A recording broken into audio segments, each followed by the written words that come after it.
जय हिंद, वंदे मातरम, जय श्री राम। स्वागत है आप सभी का हमारे YouTube channel Thakur education centre में। चलिए शुरू करते हैं। हाजिर हैं हम एक नए टॉपिक के साथ, जिसमें हम हिंदी के कुछ महत्वपूर्ण प्रश्नों को समझेंगे जो इम्पोर्टेंट हैं। सी-टेट, यूपी-टेट, ऑल एग्ज़ाम जो कॉम्पिटिटिव एग्ज़ाम हैं उनके लिए अति महत्वपूर्ण हैं। चलिए शुरू करते हैं। क्वेश्चन नंबर पहला, रस संप्रदाय के प्रवर्तक कौन है? मतलब जो रस होते हैं, आपने रस पढ़े होंगे, करुण रस, हास्य रस, ये शांत रस, ये सभी पढ़े होंगे। तो इसके प्रवर्तक कौन है? इसके प्रवर्तक हैं भरत मुनि। ठीक है, इसके प्रवर्तक कौन है? भरत मुनि है। ठीक है, इन्होंने रस को 8 प्रकार का बताया था, लेकिन अभी फ़िलहाल में 11 प्रकार के रस हैं। ठीक है, लेकिन भरत मुनि के अनुसार 8 प्रकार के हैं। जो नमा रस कहा जाता है, वो शांत रस को कहा जाता है। ठीक है, ध्यान रखेंगे। चलिए क्वेश्चन नंबर अगला क्वेश्चन नंबर है, चिदम्बरा के लिए ज्ञानपीठ किसे मिला था? हजारी प्रसाद को, महादेवी वर्मा को, देवकी नंदन खत्री को, या सुमित्रा नंदन पंत को? तो चिदम्बरा के लिए ज्ञानपीठ पुरस्कार सुमित्रा नंदन पंत को मिला था। और जो चिदम्बरा जो कृति है, वो चिदम्बरा कृति है, वो किसकी है? वो चिदम्बरा कृति है, वो सुमित्रा नंदन पंत की चिदम्बरा कृति है। चलिए अगला देखते हैं। क्वेश्चन नंबर अगला, आपका घर जिस शहर में है, उस शहर का नाम संज्ञा का कौन सा भेद सूचित करता है? मतलब आप जिस शहर में रह रहे हैं, कोई भी शहर हो, आप उस शहर में रह रहे हैं, तो उस शहर का जो नाम है वो किसे संबोधित करता है? व्यक्तिवाचक संज्ञा, जातिवाचक संज्ञा, समूहवाचक संज्ञा, या भाववाचक संज्ञा? तो उस शहर का नाम क्या इंगित करता है? जैसे आप दिल्ली में रह रहे हैं, तो ये क्या इंगित करता है? वो एक व्यक्तिवाचक संज्ञा को इंगित करता है। से आप ध्यान रखेंगे, जातिवाचक नहीं लगाएंगे, उसे हम व्यक्तिवाचक संज्ञा के रूप में रखेंगे। चलिए क्वेश्चन नंबर अगला, क्वेश्चन नंबर 4 दिए गए विकल्पों में से पुल्लिंग शब्द कौन सा है? मतलब इसमें पुल्लिंग शब्द हमें बताना है। घाघरा, वृष्टि, रात्रि, या नृप? तो घाघरा समझ सकते हो। घाघरा कैसा होता है? स्त्रीलिंग शब्द है। वृष्टि भी जैसे कह रहे हैं कि ओला वृष्टि हो गई, तो ये भी स्त्रीलिंग हो गया। रात्रि, तो रात्रि को समझते ही, ये भी स्त्रीलिंग है। तो उसका राइट आंसर क्या होगा? नृप होगा। नृप का मतलब होता है राजा। नृप का मतलब होता है राजा। तो राजा कैसा है? ये पुल्लिंग शब्द है। चलिए अगला देखते हैं। अगला क्वेश्चन है, पढ़ने वाले छात्रों को ही पुरस्कार मिला।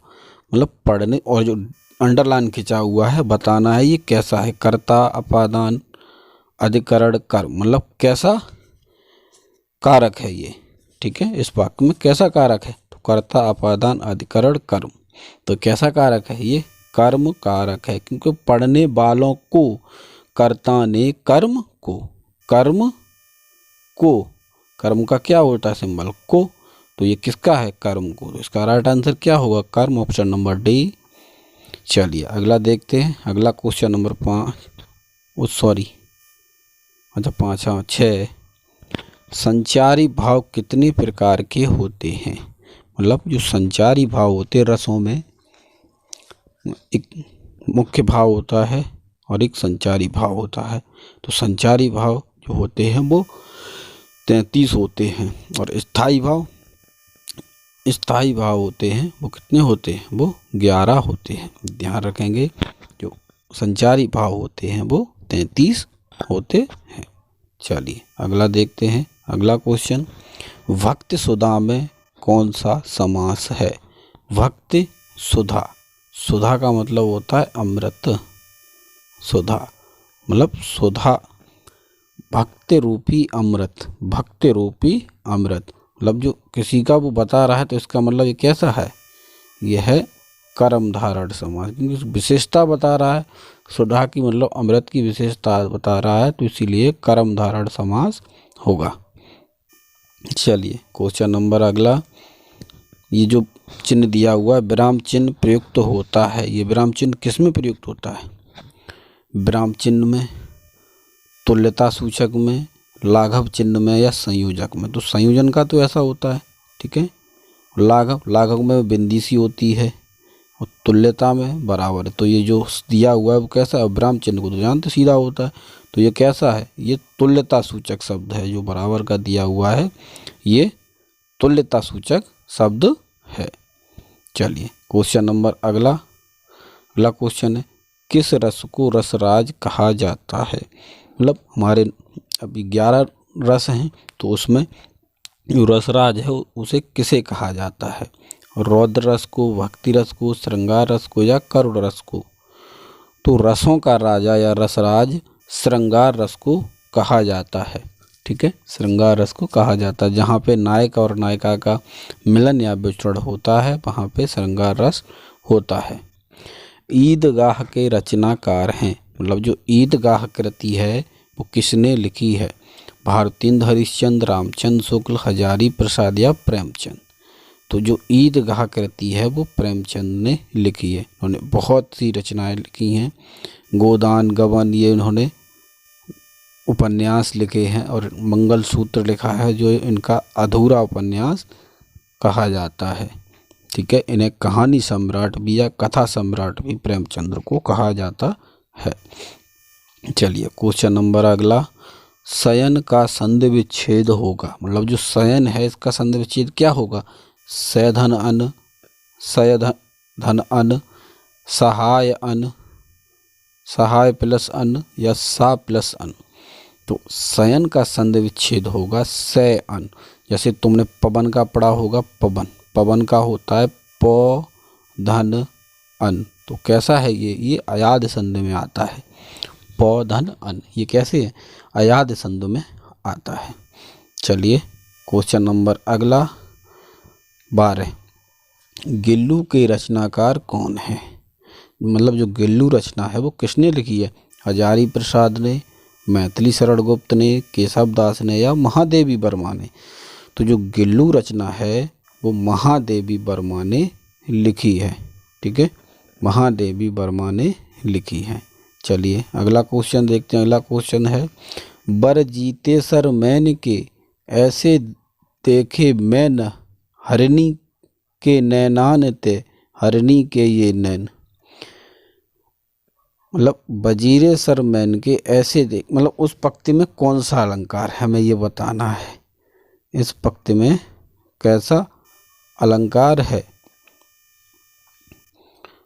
ऐसे देखे नैन, मतलब देखो मैन, हरिणी, हरिणी दो बार आया है, तो इसका मतलब है ये कौन सा अलंकार है? ये यमक अलंकार है। मतलब इसमें यमक अलंकार, जब शब्द की आवृत्ति होती है तो यमक अलंकार होता है, और जब वर्ण की आवृत्ति होती है तो अनुप्रास अलंकार होता है। रेलगाड़ी शब्द है, मतलब जो रेलगाड़ी शब्द है वो कैसा शब्द है? रेल प्लस गाड़ी। जो रेल है वो कैसा है? अंग्रेजी शब्द है, और गाड़ी हिंदी शब्द है। तो ये कैसा हो गया? मतलब जब दो विभिन्न प्रकार की भाषाओं से मिलके जो बनता है, शब्द बनता है, तो उसे हम संकर शब्द कहते हैं। क्या शब्द कहा जाता है? उसे संकर शब्द कहा जाता है। मतलब जो दो प्रकार की भाषा, मतलब ये अंग्रेजी का है, ये हिंदी का है, तो जब ये दोनों मिलकर रेलगाड़ी बन गया तो ये कैसा है? ये एक संकर शब्द है, ठीक है, ध्यान रखेंगे। चलिए अगला क्वेश्चन देखते हैं। करुण शब्द का विलोम क्या है? मतलब जो करुण शब्द है उसका विलोम क्या होगा? दयालु, निष्ठुर, निर्दयी, नीच। तो करुण शब्द का विलोम शब्द होगा निष्ठुर। कैसा होगा? निष्ठुर होगा, ठीक है, ध्यान रखेंगे। चलिए अगला क्वेश्चन, क्वेश्चन नंबर 16, समूहवाचक संज्ञा है, मतलब समूहवाचक संज्ञा बतानी है। गुलाब, फूल, पौधे, लकड़ी, चावल, गेंद, अंगूर, गुच्छा। देखो गुलाब का तो एक फूल हो सकता है, ठीक है, ये भी नहीं होगा। पौधे, लकड़ी एक हो सकती है, चावल, गेंद एक हो सकती है, तो ये तो तीनों होंगे नहीं। लास्ट वाला है गुच्छा ये है समूहवाचक है। अंगूर, अंगूर भी समूहवाचक के अंतर्गत आता है। तो इसका राइट आंसर क्या होगा? राइट आंसर होगा 4। ठीक है, ऑप्शन नंबर डी। अगला क्वेश्चन देखें, क्वेश्चन नंबर 17। पुराने पंथ के पथिक के नाम से जाना जाता है, मतलब पुराने पंथ के पथिक के नाम से किसे जाना जाता है? निराला को, अज्ञेय को, हजारी प्रसाद द्विवेदी या मोतीराम को? जो पुराने पंथ के पथिक के रूप में जाना जाता है वो किसे जाना जाता है? मोतीराम को जाना जाता है। ठीक है, ध्यान रखेंगे, पुराने पंथ के पथिक मोतीराम को जाना जाता है। क्वेश्चन नंबर अगला 18। वह अपनी कक्षा में प्रतिदिन रेखांकित शब्द में समास, मतलब जो ये रेखांकित शब्द किया है इसमें समास कौन सा है हमें ये बताना। प्रतिदिन में समास कौन सा है? कर्मधारय, द्वंद्व, अव्ययभाव, तत्पुरुष। तो इसका राइट आंसर क्या होगा? अव्ययभाव, मतलब इसमें अव्यय लगा हुआ है, आगे से लिखा होगा जिसमें अव्यय लगा होता है, तत्सम या प्रत्यय जो बोलते हैं। ठीक है, ये अव्यय लगा हुआ है इसमें, तो इसलिए अव्ययी भाव है। जैसे कोई शब्द है यथा संभव, तो ये यथा लग गया आगे, इसके आगे संभव में, तो ये कैसा हो गया? अव्ययी भाव हो गया। ठीक है, समझ गए? चलिए आगे देखते हैं। अंतरात्मा में संधि है, मतलब जो अंतरात्मा है इसमें कैसी संधि है? विसर्ग संधि, व्यंजन संधि, वृद्धि संधि या दीर्घ संधि? तो अंतरात्मा, अंतरात्मा का संधि विच्छेद करेंगे तो ये होगा अंतः प्लस आत्मा, अंतः प्लस आत्मा। तो सीधी सी बात है यार, इसमें विसर्ग आ गया तो कौन सी संधि होगी? विसर्ग संधि होगी। ठीक है, ध्यान रखेंगे। क्वेश्चन नंबर अगला। गारसा दत्तासी ने हिंदुस्तानी साहित्य का इतिहास किस भाषा में लिखा था? जो गारसा दत्तासी है ये एक फ्रांसीसी वैज्ञानिक साहित्यकार थे। इन्होंने भारतीय साहित्य का इतिहास लिखा था। वो किस भाषा में लिखा था? फ्रांसीसी, जर्मनी, अंग्रेजी या हिंदी?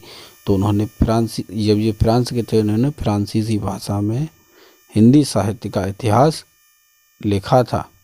ठीक है, किस में लिखा था? फ्रांसीसी भाषा में लिखा था। अगर वीडियो अच्छी लगी हो तो चैनल को सब्सक्राइब करें और लाइक करें और शेयर अवश्य करें। तो मिलते हैं नेक्स्ट वीडियो में, तब तक के लिए जय हिंद, वंदे मातरम, जय श्री राम।